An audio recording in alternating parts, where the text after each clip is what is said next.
હાલો ગણપતિ દાદાની તૈયારી થઈ ગઈ છે, ગણપતિની મૂર્તિ લેવા આવી ગયા છે, જો તમે.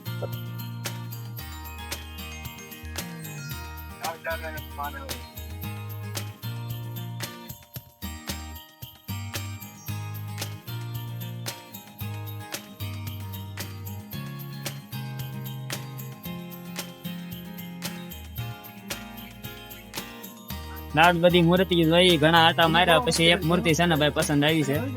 આ મૂર્તિ સિલેક્ટ કરેલી છે, પણ હવે ભાઈ ગણપતિ બે ત્યારે જોવા મળશે.